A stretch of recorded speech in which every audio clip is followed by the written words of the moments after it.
Hello everybody, welcome to our 7th B3D webinar that is continuing to explore the concept of unifying principles and how they might apply to B3D. I am Norbert Holler, moderator and host for today. We have the usual set of suspects on our panel, as well as a new member, Michelle Merrill, who is a postdoctoral research fellow at the Nanyang Technology University in Singapore. I'll just let you quickly browse through there. I think everyone who signed up except for Catalina has been able to join, and she may come on in a few minutes.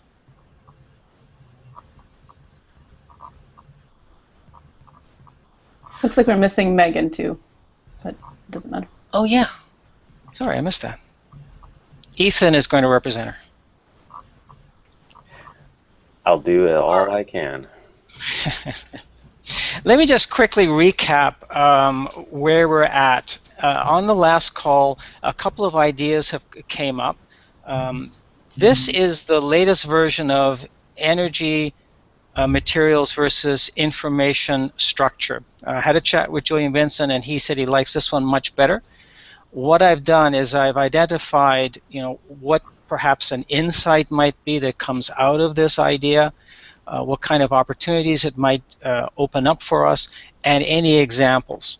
So I'm not going to actually go through any of these because we did talk about most of them at the last one, and I'm going to keep a wiki page updated with the latest and greatest in terms of what we've come up with.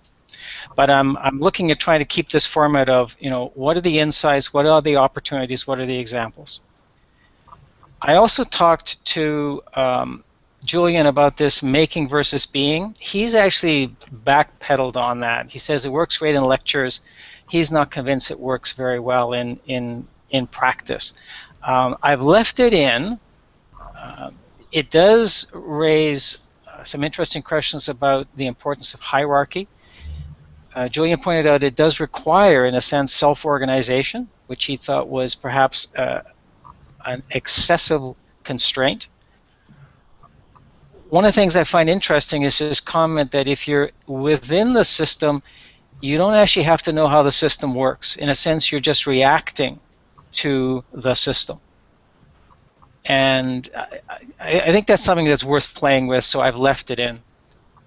We talked a lot about switching from a focus on emulating organisms to looking at relationships. So again, there's a couple of insights that come out of that, a couple of opportunities to look into, and a few examples that I've picked up that I thought were at sort of the relationship level, not quite at the big system level, which I think we're all a bit concerned is going to be very, very complicated. So again, I'll post the link on the website to what all of these things are and pointers to where you can read up more. And we also talked about focusing on systems. And again, I'm looking at this at a next step up from relationships. So now you're trying to ask, how does the system work? What are the dynamics of the system? What is the evolution of the system? So again, one of the things that Donella Meadows keeps pointing out is that systems oftentimes do weird and wonderful things. You tweak them or push them in a way that you think will result in a desirable outcome, and you get some unintended consequences. Lots of opportunities there, and there's a lot of work going on in that area, so we can leverage a lot of other research. Don't have much in the way of examples. I'm actually going back and rereading Donella Meadows' Thinking in Systems. Phil pointed out that there's a fellow in Australia that's doing large system modeling. He did a 500-actor model that was going to be used in an attempt to influence crime within a place in Australia. Unfortunately not published yet. Just to put some perspective on it, it took him 3 years to create the model itself, and I'm sure he wasn't working alone. So it puts a bit of a perspective on what it takes to say, well, we're going to start thinking about systems. And that's one of the reasons why I included that relationships topic because I think that's going to be perhaps more manageable on the initially. So we're going to get into the discussion. We're going to have a good 50 minutes, less some time for action items at the end. Two things I'd like to accomplish. I want to first of all come up with an alternative to the terminology unifying principle. A lot of people have looked at that and said, you're trying to come up with some kind of a theory of everything, including Julian. He said, you know, you can't come up with a principle that's going to explain everything. So again, I use this term because it came up in Randy Olson's interview, but I think it's worth spending a few minutes coming up with an alternative, something that does a better job expressing the level at which we want to work. And then I want to spend the rest of the time, again, generating a variety of ideas. So we were kind of stuck on systems the last time and kind of did a lot of perhaps going into a bit more depth than I'd expected. What I'd like to do is come up with a whole bunch of different ideas. What are ideas that we could develop into this alternative to unifying principle? And then hopefully we can split off a bunch of groups that will further explore and refine these ideas. So again, we're going to use brainstorming. You can use the unified chat facility on the right-hand side of the screen just to post ideas, and then as you know, the discussion starts to tail off on one idea, I'll bring up the next one and we can start working on that. A couple of you have gone to the left-hand side where there is a little chat icon. Please don't use that. It actually causes difficulties. Use the one on the right-hand side, little box at the bottom where you can type. So I'm going to throw up this one,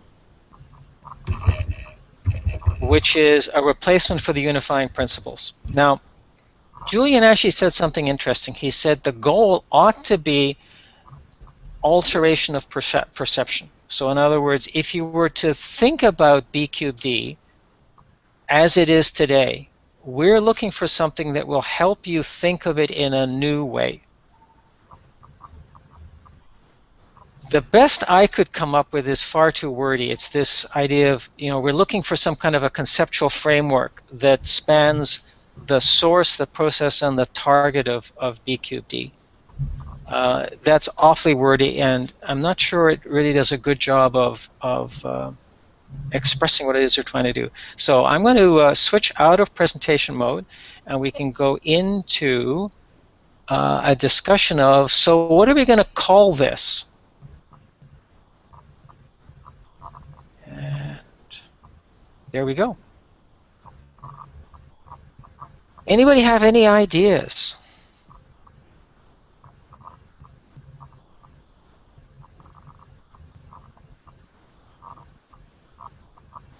Somebody? I mean, I was fine with unifying principle because I think it's context relevant. I mean, of course we're not trying to create a unifying principle for the whole universe.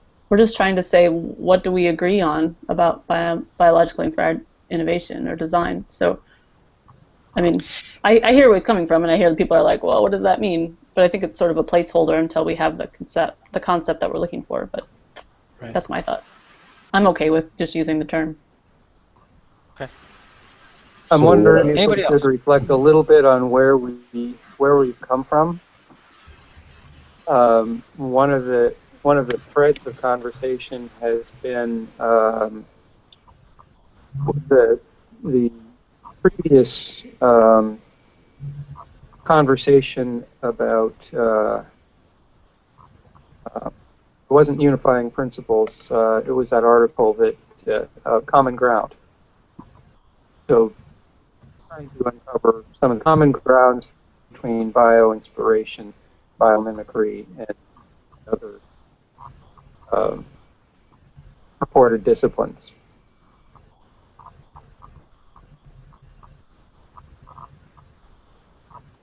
Okay.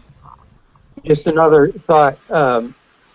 We're talking about words, and these words, you know, they're abstractions. Do we want something that's less abstract than, say, principle or concept or what have you?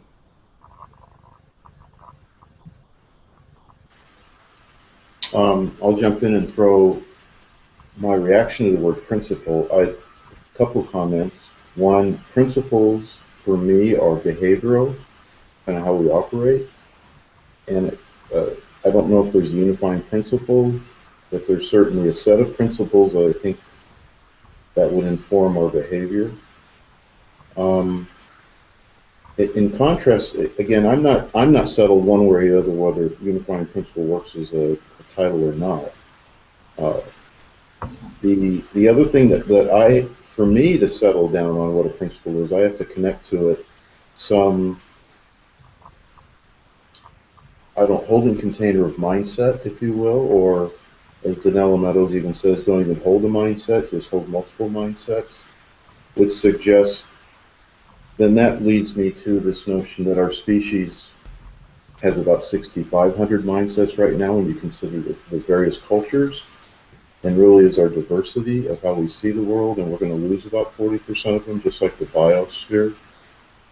And so are we, and I'm on this tangent to make a point that as we lose different views of the world, each culture goes away. Primarily cultures that see the world as a story or a dream versus a hard set of languages and words, that we're losing our diversity in how we see our relationship with the planet. So it's a terrible loss if we're going to lose half of these in the next 40 years. But as we harden around a way of saying it, or a cosmology, there's only 300 written languages on the planet. So one thing to put out there, I don't know if it's good or bad, but that we should leave the mindsets.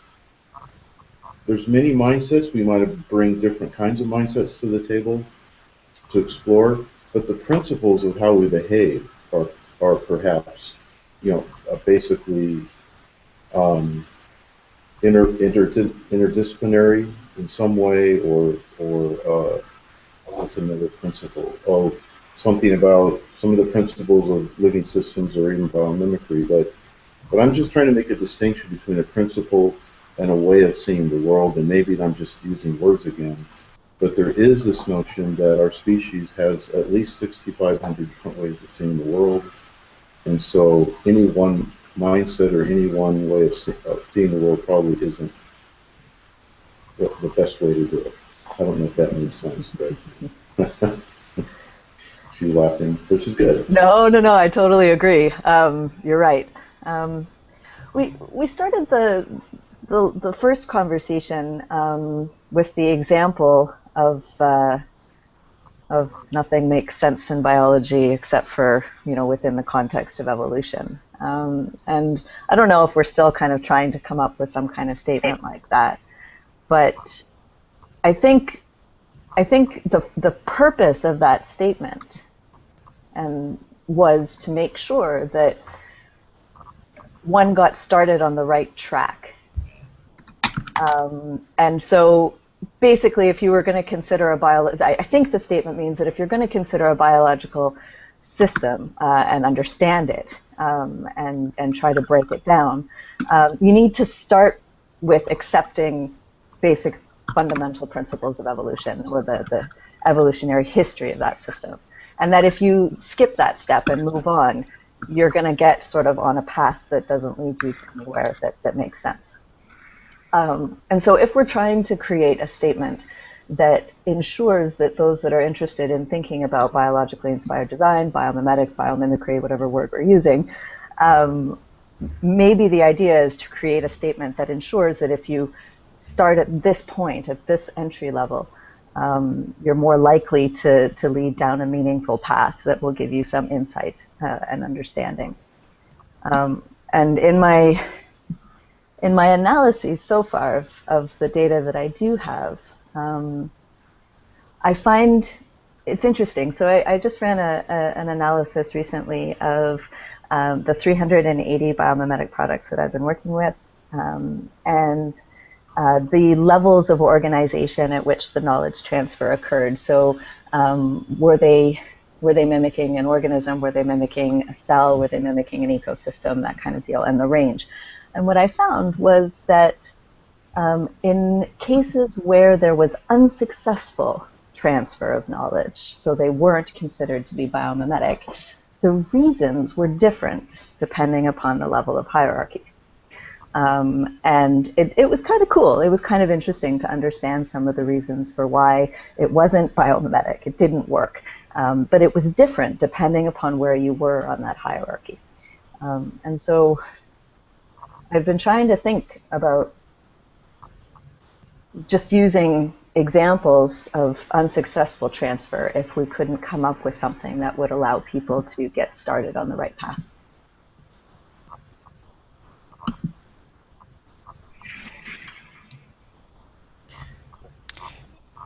And just to chime in here, one of the reasons that people were having difficulty with unifying principle is I would get answers back, well, isn't it just one of the life's principles? What I think the challenge with principle is, as Ray pointed out, it's a behavior, whereas what we're trying to do is talk about something that's got a little bit of a broader umbrella, something that like I actually like the one that Julian Vincent suggested. He said design in nature is cheap. It's materials that are expensive. He said in the technology world, it's the exact opposite. For us, design is expensive, and materials and energy are quite cheap. So it's something at that level. It's an idea at that level that you can then play with, and use it to sort of move forward this idea of how do we do that transfer of knowledge between the biological world and the technological world. And that's one of the reasons why. And by the way, I'm not adverse to leaving it as unifying principles and just talk to individuals if they have a concern with that. But I was hoping, if we can come up with something that expresses what it is we're trying to accomplish here, would be great. But I don't want to belabor this. I mean, I'd rather get to the meat of the discussion. Anyway, any last minute comments on that, or? Yeah. So here's a thought. We seem to be, and I'm sort of reflecting on previous conversations. We seem to be trying to bridge what I will, just for lack of a better term, call different design disciplines. So bio-inspired, biomimicry, etc. And we're struggling to find some kind of a formalism that expresses commonalities, between them. And so I want to propose that, looking at something like life principles, and suggest that maybe those aren't principles at all, but motifs. We look at them through a slightly different lens. We can then start to talk about phenomena in other disciplines. So are there motifs, for instance, in bio-inspired design or biophilia? And maybe somebody has another word that they would like to explore that starts to bridge some of these conceptual chasms, apparent conceptual chasms. Let me just put up something that that Taryn posted here. That's the one I want.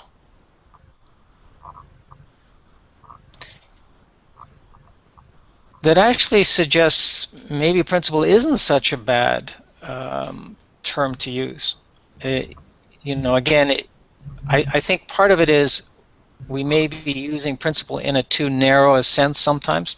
This definition certainly would suggest that it can hold a place higher up in the value chain and the hierarchy. All right, let me turn that off. Here we go.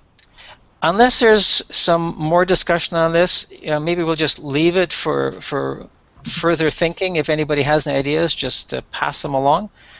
I would like to get into the brainstorming session. If there's no concerns with that.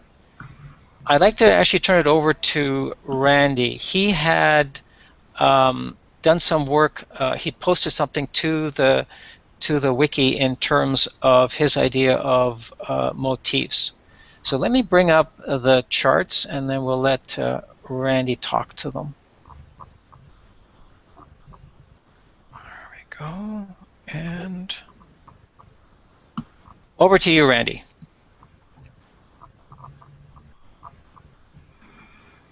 Okay.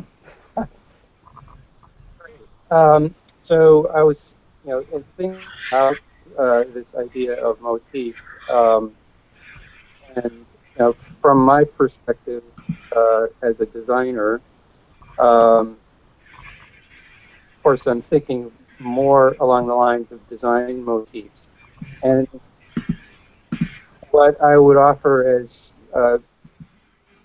some thoughts on how do we characterize what these are. First off, they are purposeful. They express some kind of truth or aspect that we need to see in a design. Second, they're impactful, or they have some kind of they produce some kind of an outcome. Third, there may be some kind of evidence for observable phenomena that relates the motif to the design product. And fourth, they are repeatable, and that makes them potentially scalable. There is another aspect to the use of motifs that may relate to ethical or behavioral principles. For instance, the limitations in, say, material resources. Certainly other kinds of emergent phenomenon on the use of a motif. And there also may be selective principles involved in choosing motifs to use in a particular design. So I'm actually more interested in exploring these thoughts on ethical principles or selective principles on the use of motifs, because this is a very common activity in design. It's more a question of which ones do we use and when do we use them and how do we use them, more than do we use them at all. So with that, I'll open it up for further discussion.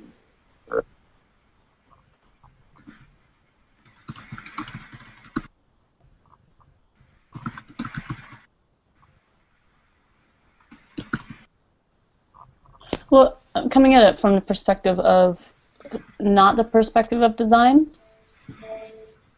I have no, I just don't have any relationship with motifs, I guess. Okay, motifs connotation to visual design is very different than the word derived from the French motive. Okay, I just looking up the definition of motif as a pattern, and it is specifically within design. So I'm wondering if there's a way to maybe that is a good bridge word, but I need something. I need something a little more bridgy, I think, somehow in there, for it to make sense in my head anyway. Sorry, Randy, I'm not trying to put you on the spot. I'm just trying to say that yeah, it's a distant concept. I kind of agree. I think that motif as a recurrent subject symbol or idea is a good thing, but when you relate it only to pattern, then I have issues with that, because I don't think that that's the only thing that we are extracting from nature. And the other thing is, again, I think it's a little bit, I don't know the word, like, I don't want to, the only one that comes to my mind is sophisticated, to try to go for a motif in the ample sense of, of that cause and effect that motif has in the French definition. So I'm a little bit concerned of the use of motif, me personally.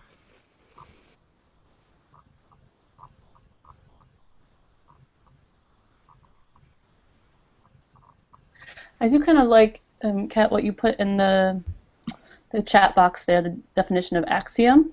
Mm-hmm. That might actually be a better word than principle, or to say that this is the the bid axiom or whatever that might be. So it's a premise or starting point of reasoning. Principles is too much used by the institute already, so it will be for me confusing.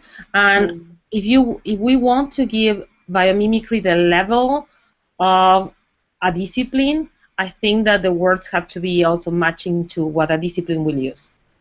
Mm-hmm. That's a good point. So I'm going to post that one just now. So this is going back to the earlier discussion in terms of coming up with an alternative wording for what it is we're trying to come up with. So in this case, Catalina, what I think I'm hearing you say is this idea that evolution makes sense of biology. Evolution is a sort of an axiom. Is that what you're saying? Mm-hmm. Okay.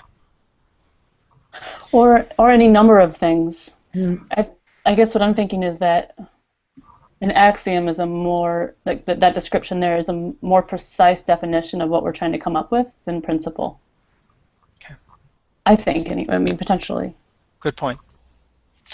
So again, I want to quickly make the distinction between the phenomenon of design, which involves motifs, whether they're bio-inspired or not. And the more interesting question is, like Ray was trying to suggest, I think is more behavioral. So the connotation of the phrase ethical principle or selective principle or axiom or guidance or what have you is more directed towards some kind of purposeful behavior.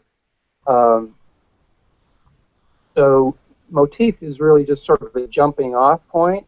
It connects us to the world of design and making decisions that are design related.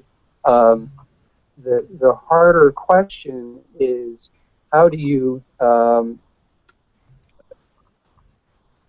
formalize your design thinking or a manner of design thinking, and what terms do you put on it? So the term axiom, premise, principle, these are suggestive of some kind of direction, design direction, that we want to focus on purposeful behavior towards some kind of end, right? But that's an important point, because a premise, again, involves the understanding and the design thinking process that is involved in design. So I think that that's a key remark. And I have my issues with motif, because in that point I do not agree completely that design is about motifs or every single design has a motif. I think that design has, at least the way that I understand it, is you create a system, a series of rules, a series of a logic that deals that way of thinking. So again, the way motif, I'm trying to get away of that again, unless it is on the French connotation that means cause and effect, which then is it relates back to system.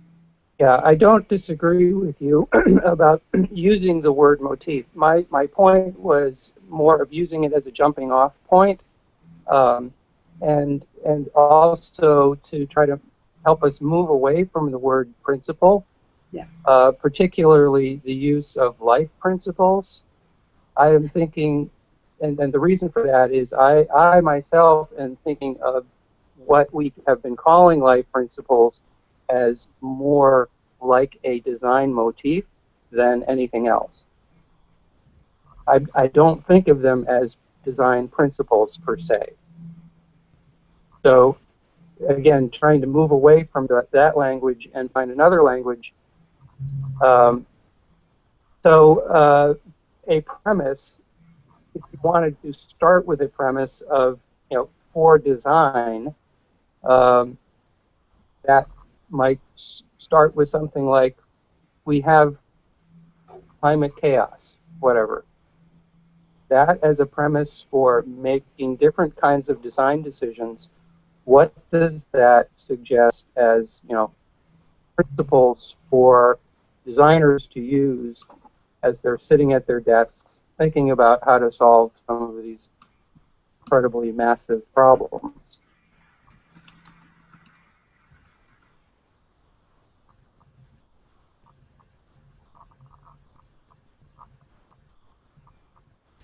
I'd like to pick up on something that Catalina said, because I think it may be a bit of an entry point. I think to a degree we are in some loose sense when we're talking about B3D talking about design, because really I think that's the premise, is that we want to do better designs, make better decisions, which again is a form of design, by bringing in knowledge from the natural world. Catalina, you mentioned something about the process of design requires defining a set of rules for that system. Is there something there that we could bridge off? Are there some unique rules that are involved in the process of doing bio-inspired design that makes sense of that process? So in other words, if you were trying to explain to somebody what bio-inspired design is all about or what biomimicry is all about, is there a way of expressing it in that sense of rules which makes it understandable and stands out from the business as usual design that we do today?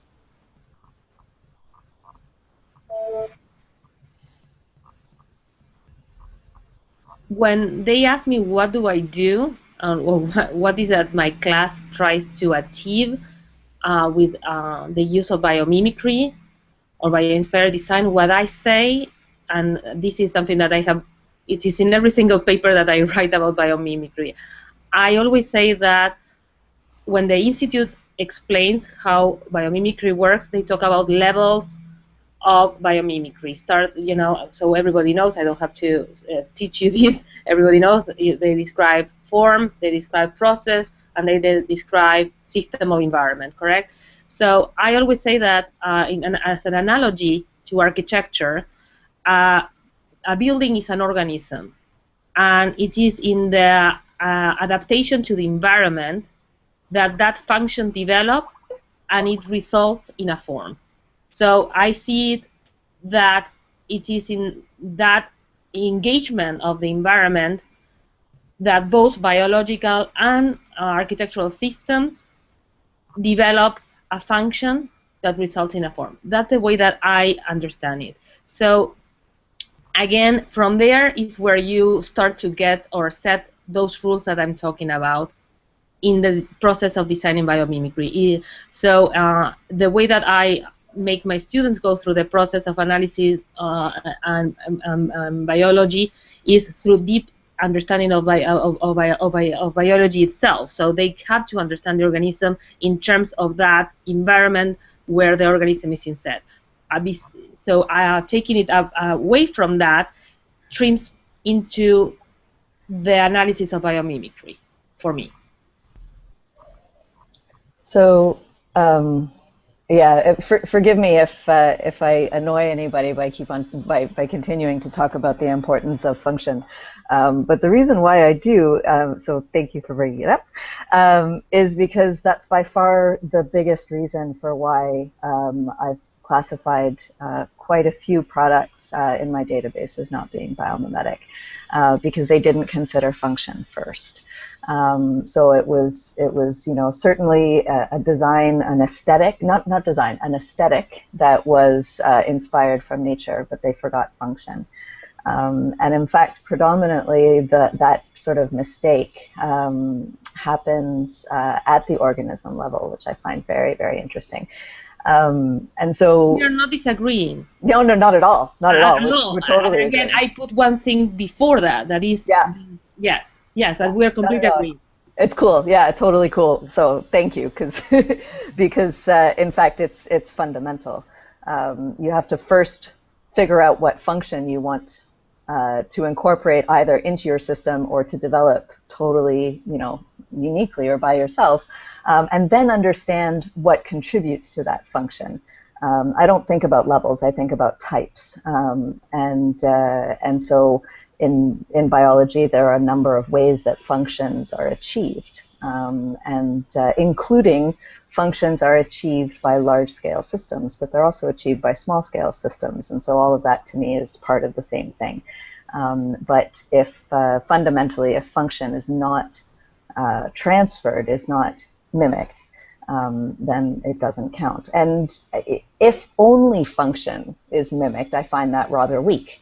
And there are, I think there are 11 functions. I'm working on it, but if one of those functions is the only thing that you're copying, well, you haven't really done much effort.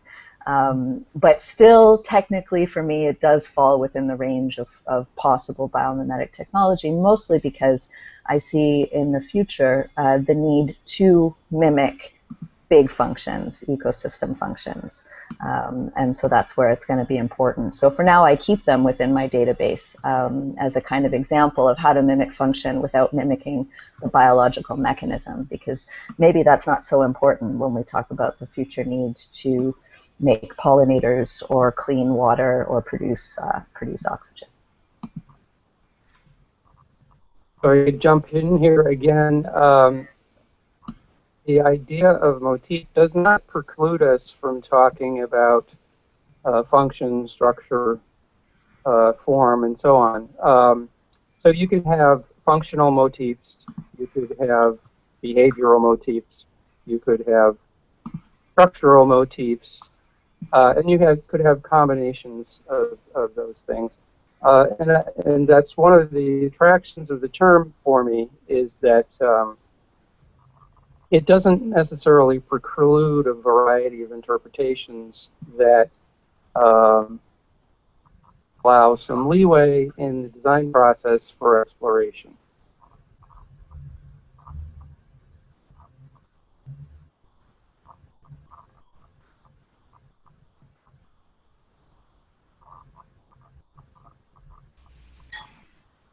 All right, I'm going to throw up something here that Michelle put in the chat, and let's see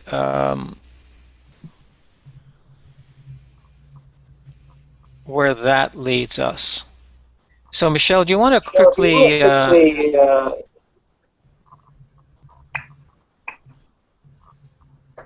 talk about what you were...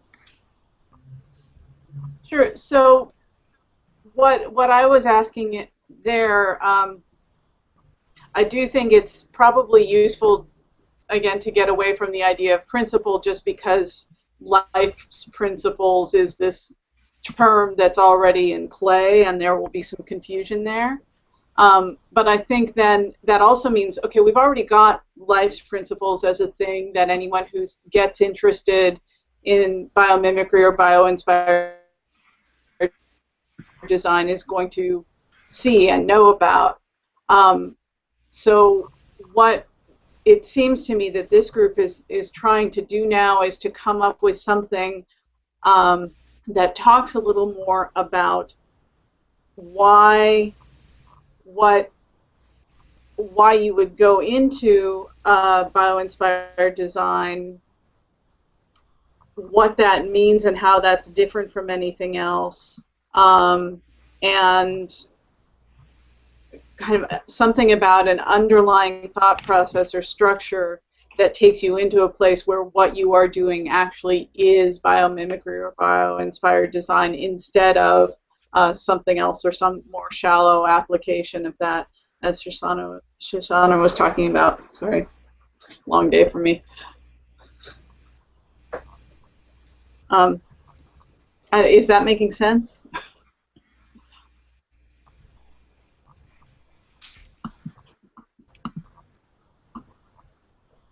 I think it does make sense, and again, I want to return to the notion of ethical principles or selective principles that help to guide the use of what I'll, for lack of a better term, what I'll call motifs.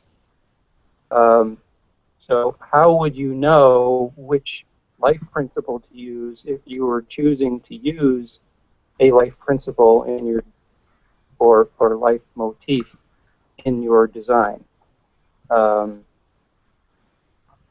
Why would you choose to, say, use a distributed type of design or distributed and redundant mechanism in your design? What purpose does that serve? Part of it is making for a more robust outcome. So there are certainly outcome-oriented aspects of that motif that provide some information and guidance to designers, people who are making decisions about how to configure things in their world.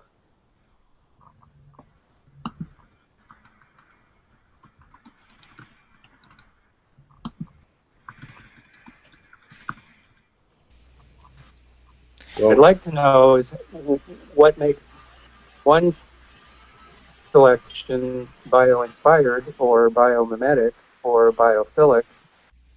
What puts us in that ballpark? But I think it has to do with these selective principles or selective ideas more than the motif per se.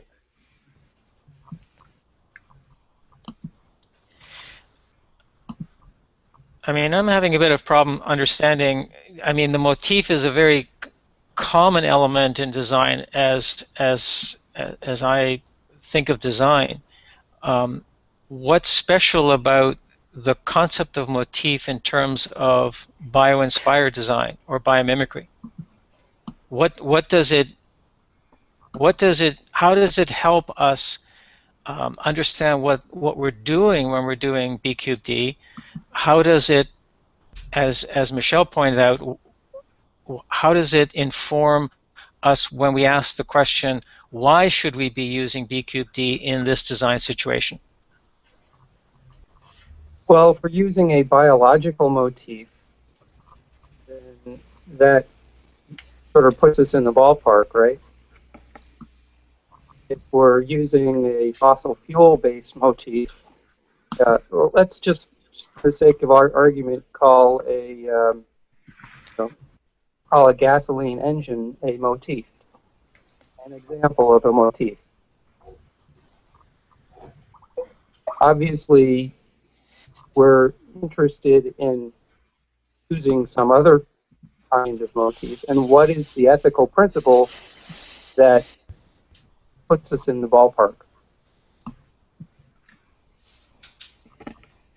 I may not be expressing myself effectively here, so please, somebody has some additional thoughts. Well, I can share a story. I was contacted by a company not too long ago that said that they want to use biomimicry to solve X problem. And unfortunately, being an academic and not standing to benefit in any way from helping them, I started the conversation off with, why? And there was kind of stunned silence on the other end of the phone. They hadn't yet figured out why they wanted to use biomimicry or biomimetics or whatever word that they were using in order to describe what they wanted to do.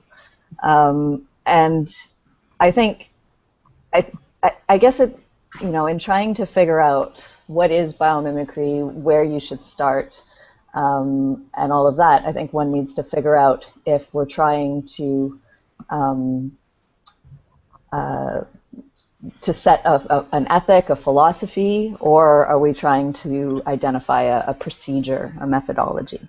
And I think both arguments are totally valid as to, you know, answering the question, why biomimetics?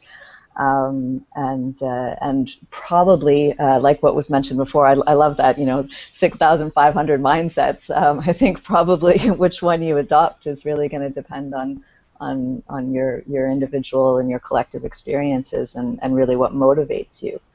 I think we all have different reasons for why. I convinced this company that while I do think that biomimetics is definitely something they should keep on their radar as a possible you know, solution or innovative solution, that, you know, maybe there was a technological solution or an engineering solution or whatever other word for their challenge that would meet their sustainability criteria. It's entirely possible that a biomimetic solution wouldn't do that. So it's important to identify the goal, I guess, before you figure out what's going to be in your toolbox.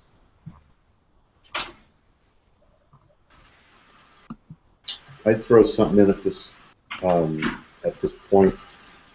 Again, I'm still kind of not settled on this at all, but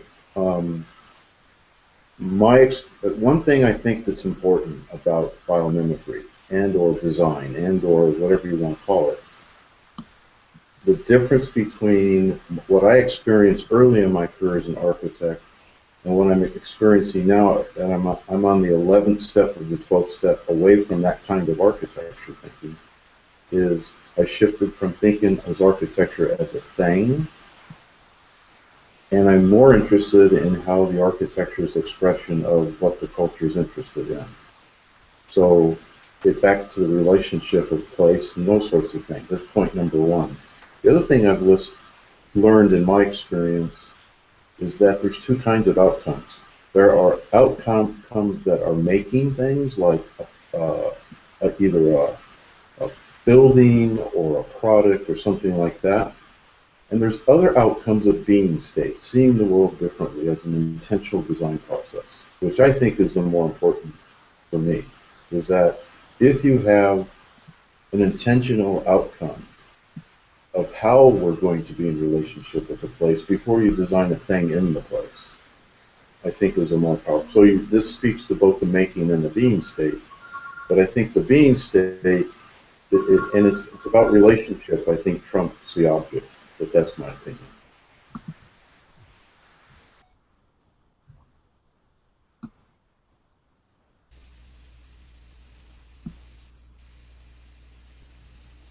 I wonder if there's something really just fundamental about learning from nature that is the unifying part of this.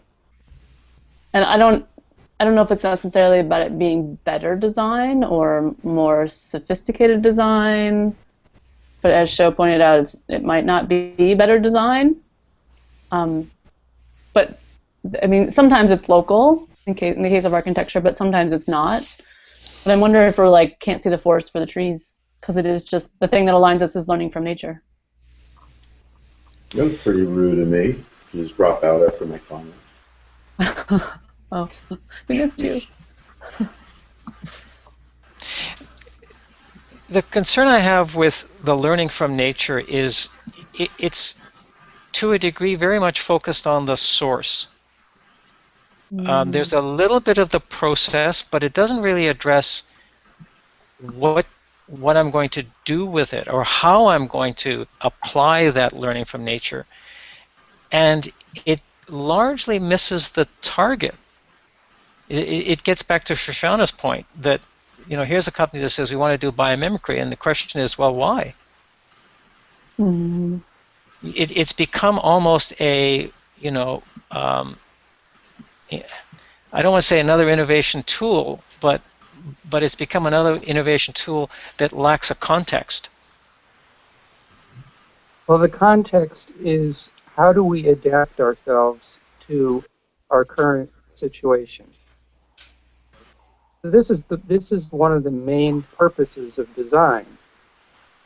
And design is not unlike the evolutionary process, where you have all kinds of genetic information combining and recombining.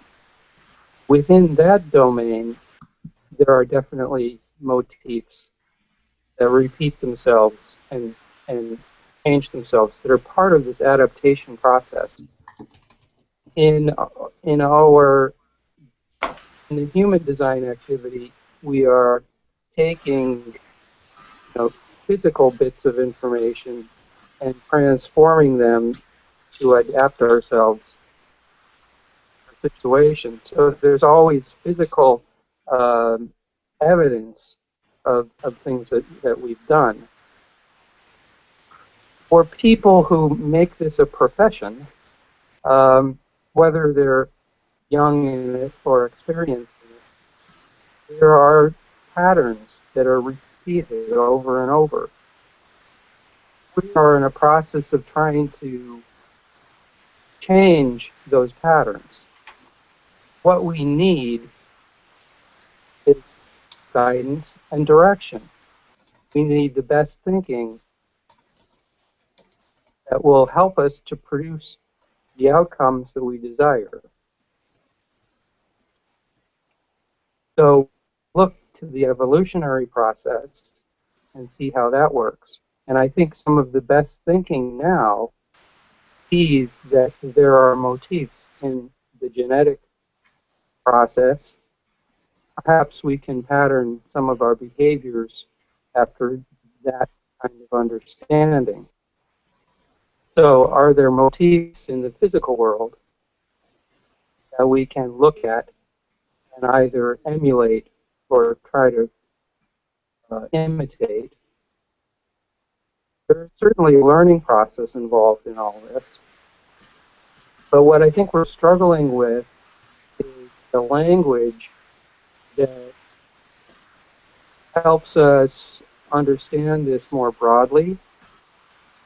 And if we're getting stuck on particular kinds of language, then we need to reflect more deeply about the language we're using and how we're expressing ourselves. That kind of activity or behavior that I think will help us all move forward. That's my opinion. The language for me is key because with language you define. So you need to be careful on the way that you are going to define the discipline. So that's why I'm very picky about the words that we are using. Now, I keep on thinking about your question, Taryn. So you're asking why biomimicry instead of anything else that I have to choose from as a designer. And that's a very good question that is very difficult to answer. Like for me, it's not difficult, but I think that to state it for other people, or for other people to be convinced that this is the way, that's very ambitious for me.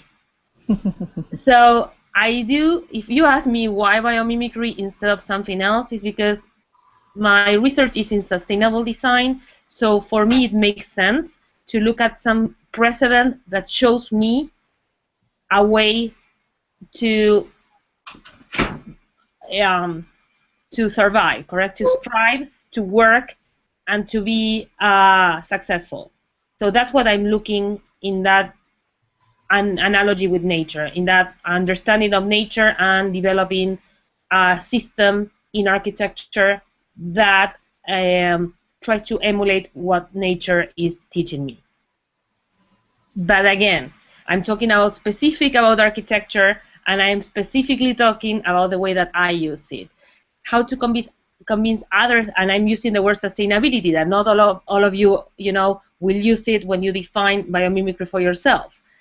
So again, I think that the tricky thing here is to understand that this is interdisciplinary or multidisciplinary, I will say, and that whatever when we were writing that article a year ago for ZQ, I was extremely careful on the vocabulary that I was trying to convey over there, because it's not only about me as a designer, if not, it's about other people from many disciplines that will not agree 100% in the maybe a deployment of biomimicry by me. But we have something that is generic or is common, let's say, so, for all of us. That's why we're talking today, one more time on Hangouts.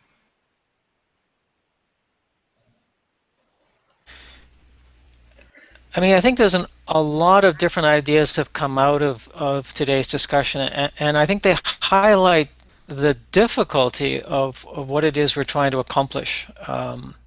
In one sense, I think last month's call was perhaps a bit easier. We were talking about this idea of looking at systems.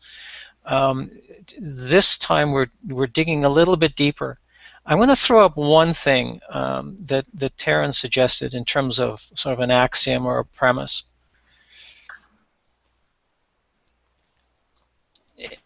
And really nothing profound. Nothing profound there, everything we've said before. Right, but again, I think the focus is a little different, and I'd almost like to shift the focus a little further to the context. And it may not be necessarily adapt to the context, but to respond or to relate to. I think that's something that perhaps... Or maybe even to change the context. I'm sorry, Susanna, can you repeat that? Or maybe the word is change, too, to change the context. It really depends on the motivation, what your objective is. Yeah. Sure. Yeah. But in a sense, relate has all of those in there. Relate, basically. Adapt, it often sounds like it's more of a, the context is what it is, and we're going to adapt to it. There may be an opportunity to influence. Yeah, I like that, because there are so many species that do adapt partly by modifying the context. Right. Whether you're talking about a seed disperser or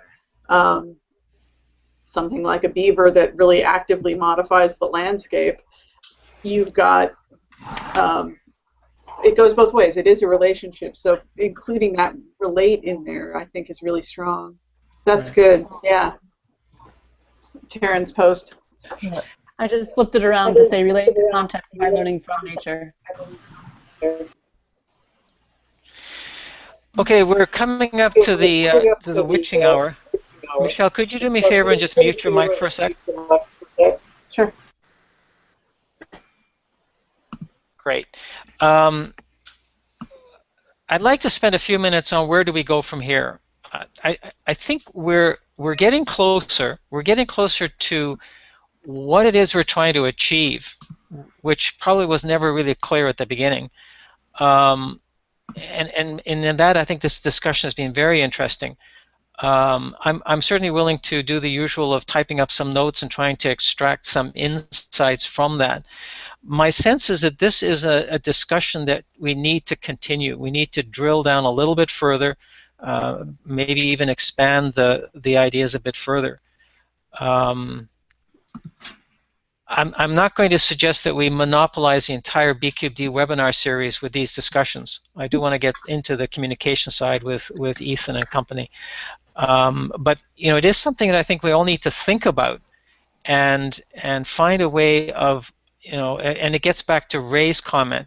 Each of us brings a different perspective to the table. How do we capture that diversity, but at the same time as Randy and Catalina pointed out, how do we find the commonality that binds that diversity together? Any last minute comments?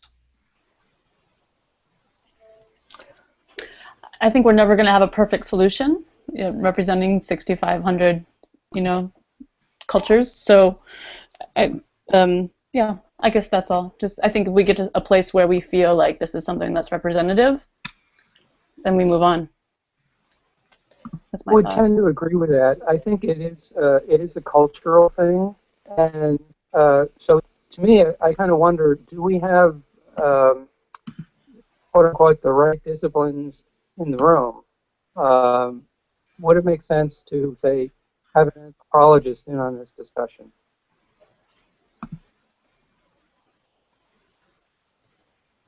I couldn't hear you. I'm an sorry. anthropologist. I couldn't hear you. I'm sorry.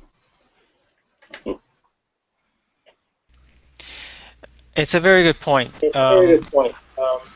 How do you get the right people in the room?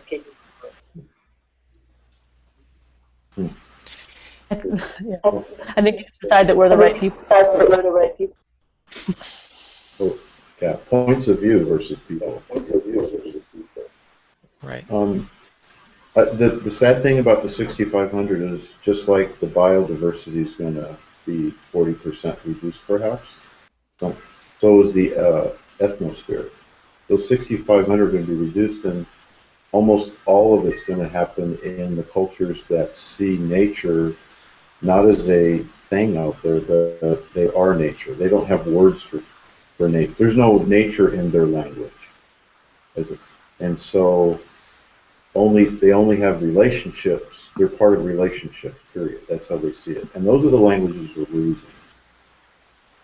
There's only 300 written languages, and we're hardening, if you will, our species is adapting in a particular way here because we're moving towards adapting around things and seeing the word as mechanistic. That's what's going on, because we're losing the diversity on the dreaming, storytelling side. So that's the threat we have in our diversity as a species. This notion of moving back into and dropping the word nature and seeing just we are in a relationship with everything, and we're part of it. And that mindset can hold then perhaps this notion of I would do an upgrade to the word adapt to adapting. It's a verb, it's a way of being. So we're adapting to being in the context, that sort of thing. We're always moving, we're not static. Those are just a couple points. And what else? I'll shut up. Thanks. Okay. All right, folks. Excellent discussion. Lots of very insightful points. I don't think we're at the end of job by any means. So I would challenge you to think about where does this fit in? Where does this fit in within your perspective on biomimicry, biomimetics, and bioinspired design? Norbert, can I say one thing? Yep. When we were doing that article in CQ last year, one of the things that I brought up is if we could try to define it as a discipline, correct? That was one of my goals, that to find a way to do that. So this is a suggestion, or this is a comment that I want to maybe bring up, is in the definition of that breadth of knowledge that a discipline is, correct, will be that our common ground found. Correct. And maybe that's in a backhanded way we're coming at this idea of what is the definition or the distinguishing characteristics of this discipline. Because then the methods and the way that you go about that discipline, that's up to the researcher, correct? Right. So then you leave ways, you leave a margin for people to have different ways to proceed. I think that trying to restrict a discipline is extremely dangerous, correct? You wouldn't do that if you try to, define sociology as a discipline. So I will be careful on that in the case of biomimicry as well. Okay. All right, folks, what I'm going to do is I'm going to type up the notes from this once it gets posted, and what I'm going to do is reach out to you individually over the next few weeks just to continue the discussion and just see whether there's some additional ideas come out of it, and then perhaps in one of the subsequent BQD webinars, or we'll do a special one, we'll take another recap at this. I think this is one of those areas where it's going to take a little bit of thought before things start to gel. I would like to try to keep these webinars for within the bounds of an hour, and we're a little over now. So in the interest of everyone's time, I'm going to sign off here. Thank you. Thanks, everybody. Talk to you soon. Bye, everybody. Thank you, everybody. Bye-bye.